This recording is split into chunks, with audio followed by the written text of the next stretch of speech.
Le verbe envoyer. Le verbe envoyer est considéré un verbe régulier car il a sa terminaison en ER, mais attention, le verbe qui présente YER à sa fin sont radicales au singulier et à la troisième personne du pluriel change. À la place de l'Y, on aura un I. Du coup, voyons. Tout d'abord, remarquez que le verbe commence par une voyelle. Ainsi, on doit faire élision. On supprime le E ici, en je, et à sa place, on ajoute un apostrophe. Voyez qu'on a le verbe on voit au plus I, y. Du coup, l'Y, il a la fonction d'un double I. Quand on conjugue au singulier, on a j'envoie, j'envoie. C'est-à-dire qu'il y a seulement les O plus I. O plus I, c'est égal wa. Donc, j'envoie. C'est pour ça qu'il n'y en a plus l'Y au singulier ni à la troisième personne du pluriel. Pourtant, il revient pour la première et deuxième personne du pluriel. Continuons.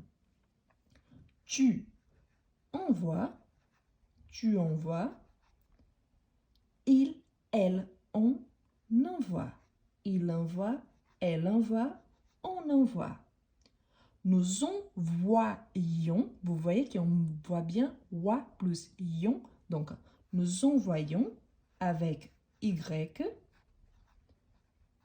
Vous envoyez la même chose avec Y. Ils envoient, elles envoient, tel que le singulier. C'est pour ça qu'ici, il n'y a pas l'Y. Dans sa forme négative, pour toutes les fois qu'on a le ne, on va faire élision. Donc, on va supprimer les E et à sa place, on ajoute un apostrophe. Ici, je pourrais profiter les E pour faire le verbe une fois qu'il commence par la voyelle E, oui, mais je préfère barrer pour que vous soyez conscient donc que normalement, avant le verbe qui commence par une voyelle ou H muet, on fait élision. Donc, je n'envoie pas, tu n'envoies pas, il n'envoie pas. Nous n'envoyons pas. Vous n'envoyez pas. Il, elle n'envoie pas. Vous avez remarqué que le singulier et la troisième personne du pluriel ont la même prononciation. Ensuite, on a le phrase. Voyez que pour la première phrase, j'ai écrit dans sa forme affirmative et négative. Pour le reste, on va voir comment est-ce qu'on change si on a la forme affirmative ou négative. Ici, on a J apostrophe, car le verbe commence par une voyelle, un email à mon collègue. Donc, j'envoie un email à mon collègue.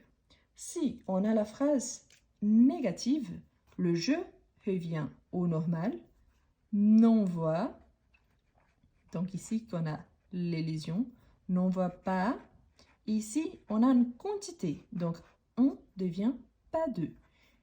Vu que email commence par une voyelle, on aura deux apostrophes. Je n'envoie pas de mail à mon collègue. Ensuite, nous envoyons des cartes postales en vacances. Forme négative, nous n'envoyons pas et seulement dans sa forme négative, on barre le S. Nous n'envoyons pas de cartes postales en vacances. Vous m'envoyez, donc le sujet c'est vous m'envoyez, envoyez à moi, donc c'est moi le destinataire, vous m'envoyez par email. Donc la forme négative, vous ne m'envoyez pas, vous ne m'envoyez pas par email. N'oubliez pas que je ne sépare pas le me du verbe. La position c'est sujet, négation. le verbe et ce qui accompagne le verbe, pas, pour la négation. Les étudiants envoient, les étudiants pluriels, donc envoient leurs devoirs en retard.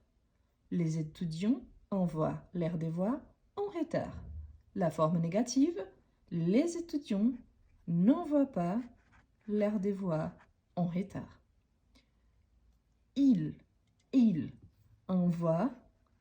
envoie des SMS à ses amis. Il envoie des SMS à ses amis. Donc la forme négative, il n'envoie pas, et seulement dans sa forme négative, de SMS à ses amis. Et finalement, on a elles envoient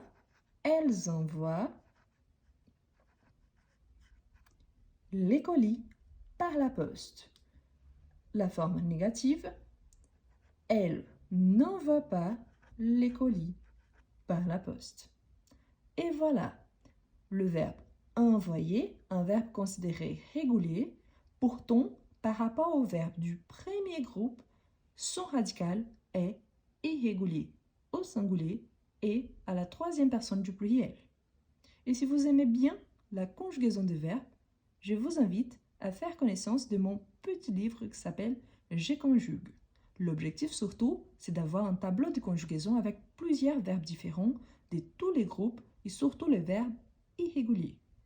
Bien évidemment, avec les temps, vous pouvez l'adapter et l'utiliser pour tous les temps verbaux. Je vous laisse le lien et je vous invite à le découvrir. Merci beaucoup. Je vous invite à liker la vidéo, à laisser en commentaire une petite phrase en utilisant le verbe envoyer conjugué au présent de l'indicatif et n'oubliez pas de vous abonner si vous n'êtes pas encore abonné à la chaîne. Merci beaucoup et à la prochaine!